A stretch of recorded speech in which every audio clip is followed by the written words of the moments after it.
Hello hi नमस्ते good morning समस्त को ओडावासी। आज तो ये पाग पूरा वर्षा वाला कर लो प्रेसर हो बे ऑफ बेंगल से लगे ओडिशा में भी वर्षा हो कंटिन्यू वर्षा चलती कल राति मोर आज आपण गोटे प्रश्न मो पाखे 3टा ऑप्शन अच्छी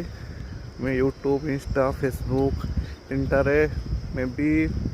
मसे 1.5 मास एक्टिव होती आगुरी थिला अकाउंट मस 1.5 मास एक्टिव होती तो से मत कमेडी करार अच्छी कि ब्लॉगिंग करार अच्छी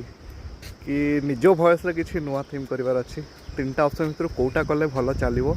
सेटा मत जो मैंने भल पाँच एत दिन देखी आसुँच मो फैमिली से क्वेश्चन करुँची से काइंडली मेसेज करेंगे आ जोटा मेसेज करेंगे नेक्स्ट 15 डेज मत घर को जबार अच्छी तो मुझे अरेंजमेंट करी। थैंक यू समस्त भल रुहतु ये पाग आज बहुत पूरा घोड़ा घोड़ा कर माने ये तो टाइम सेमती माने 15 मिनट फास्ट देखो बर्तमान से 5टा 15 होती किंतु काली अपेक्षा आज पूरा अंधार अच्छी एत सकाल हैनी बादल तो आज यूजुआल रोचे पहाड़ में आ ठंडा ये बर्तमान बोधे 16 डिग्री 16 डिग्री टेम्परेचर। हाँ ठीक अच्छे आपण मैंने मो क्वेश्चन उपर टिके विचार करेंगे आंसर देवे। Thank you bye bye.